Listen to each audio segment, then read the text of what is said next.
Se você abriu a nova temporada de Jujutsu Kaisen e de repente começou a ouvir termos como jogo do abate, colônias, pontos e um tal de Kogani explicando regras como se fosse um manual do inferno, relaxa.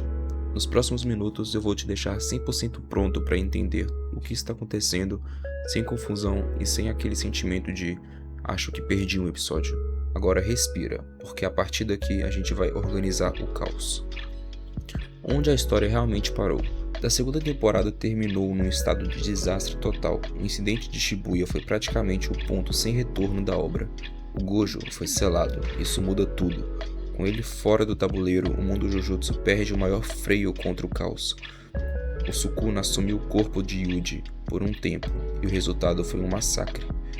E o Yuji carrega a culpa, como se fosse dele. A virada mais importante, Gito não é o Gito. Quem está no corpo dele é Kenjaku, um feiticeiro antigo, que troca de corpos e está executando um plano gigantesco. A sociedade Jujutsu entra em um colapso moral e político, e quando o sistema entra em colapso, alguém tem que preencher esse vácuo. Essa é a sensação que a nova temporada quer que você tenha. Ninguém está seguro, ninguém manda, e o mundo está sem regras, até que alguém invente regras piores. Por que Yuji vira um alvo? Após Shibuya, o acordo tático de manter o Yuji vivo vira uma bomba relógio. Então entra um ponto essencial para você entender a temporada. Yuji Itadori passa a ser oficialmente alguém que precisa ser removido. Isso não é só drama, é política, é medo e é controle.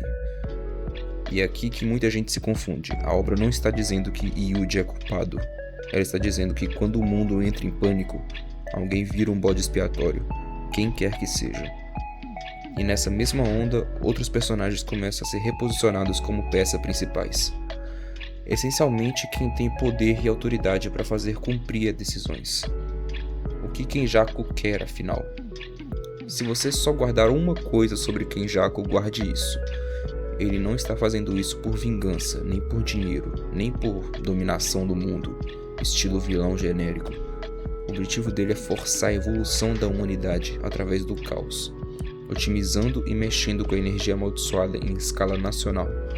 E para isso ele precisa de duas coisas. Um cenário de conflito constante, onde a energia amaldiçoada seja gerada sem parar. Um mecanismo que obrigue pessoas a entrarem e lutarem mesmo que não queiram. E aí nasce o coração da temporada, o jogo do abate. E o que é esse jogo do abate? Pensa no jogo do abate como um Battle Royale ritualístico, mas com regras que existem para uma finalidade maior do que sobrar um campeão. Ele acontece dentro de áreas cercadas por barreiras, chamadas de colônias. E dentro dessas colônias, os participantes são empurrados a lutar, matar, pontuar e manter o jogo vivo. Quem narra e administra esse sistema é um Shinigami/entidade de interface, o Kogani, que aparece para cada jogador como um assistente do jogo, registrando pontos e anunciando regras e atualizações. E é aqui que a temporada vira quase um thriller estratégico, porque entender as regras muda totalmente a forma como você entende cada decisão. Então agora, sem enrolação, as regras do jogo do abate. As regras centrais são 8, e elas são a base do jogo. Regra número 1. Você acordou com poder, você tem um prazo. Depois de despertar uma técnica amaldiçoada, as pessoas têm 19 dias para declarar participação no jogo, escolhendo uma colônia. Tradução: você foi ativado, então você entrou no sistema, e o sistema vai te cobrar. Regra número 2. Não declarou, punição máxima. Quem não cumprir a regra anterior sofre remoção de técnica amaldiçoada. E isso é sinistro, porque no universo de Jujutsu Kaisen, tirar uma técnica não é tipo perder um item. Em muitos casos é praticamente uma sentença de morte, porque mexe no núcleo do que mantém aquela pessoa viva e funcional nesse contexto. Regra número 3. Entrou na barreira, virou um jogador.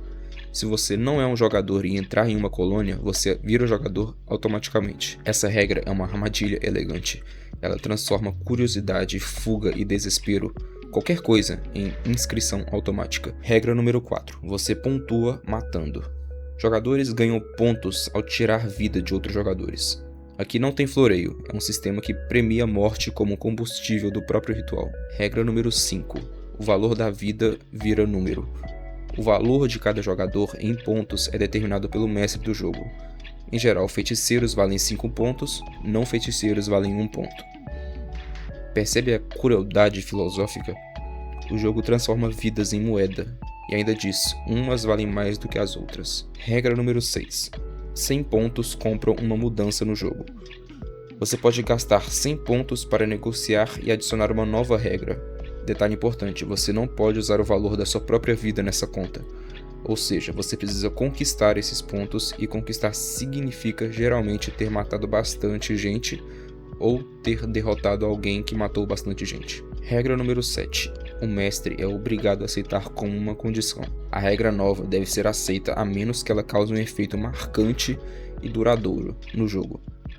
Essa regra é mais jurídica, é mais importante estrategicamente porque ela gera a pergunta que move boa parte da temporada.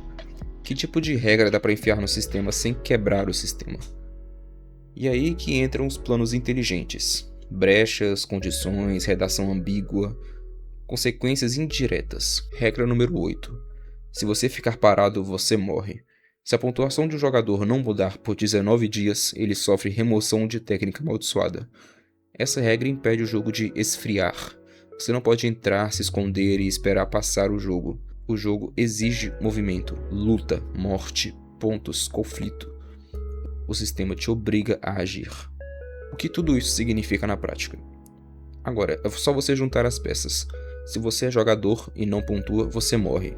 Para mudar as regras, você precisa de 100 pontos. Para fazer 100 pontos, você precisa viver tempo suficiente e sobreviver a gente perigosa o bastante para ter pontos. Então a temporada virou uma mistura de sobrevivência brutal, política de poder, xadrez de regras, alianças temporárias e aquele clima constante de se eu errar um passo, acabou. E é por isso que o jogo do abate não é só um torneio, é uma máquina de pressão. E o que você precisa observar para não se perder? Aqui vão os pilares que, se você acompanhar, você entende a temporada com clareza. Colônias não é um cenário aleatório, é um tabuleiro. Cada colônia funciona como um campo, com seus jogadores, seus líderes locais, suas disputas e seus monstros humanos. Quando alguém fala, vou entrar em tal colônia, isso já diz muito. Com quem a pessoa vai cruzar, que tipo de ameaça domina ali e que objetivo ela tem. Pontos são mais importantes que vitórias. Às vezes uma luta não é quem ganha, e sim quem consegue pontuar, quem consegue roubar pontos, quem consegue forçar outro a gastar pontos, quem consegue criar uma regra que mude o jogo a favor do plano. É por isso que você vai ver decisões que parecem estranhas se você estiver esperando um shonen padrão. O Kogani não é enfeite, ele é a tela do sistema. Sempre que o Kogani aparece explicando algo, a obra está te dizendo: isso aqui vai ter consequência daqui a pouco. O objetivo real dos protagonistas. Os heróis não entram no jogo do abate porque querem vencer. Eles entram porque precisam de ferramentas para consertar o mundo quebrado no pós-Shibuya. Em termos simples, eles precisam acumular pontos ou encontrar alguém com muitos pontos, adicionar regras úteis, resgatar pessoas presas no sistema e, principalmente, criar um caminho para lidar com o caos que o Kenjaku soltou. Tudo isso enquanto o Yuji ainda carrega o problema mais perigoso de todos. Sukuna não é uma ameaça lá fora, ele mora dentro do protagonista. E recado final para você assistir a temporada no modo certo. Se você quer aproveitar a nova temporada no máximo, não assista como se fosse uma sequência de lutas. Assista como se fosse um jogo de regras e consequências. Sempre que alguém mencionar 19 dias, 100 pontos, adição de regras, colônias, preste atenção. Isso é o roteiro te entregando o que vai explodir daqui a pouco. E acima de tudo, lembre-se que em Jujutsu Kaisen poder não é só força. Às vezes, poder é quem entende o sistema primeiro. Se esse vídeo te ajudou a entender um pouco as coisas, me diz aí nos comentários. E se você curtiu, não esquece de deixar o like e se inscrever. Também confere o vídeo aparecendo na sua tela. E obrigado por ficar até aqui, nos vemos no próximo vídeo.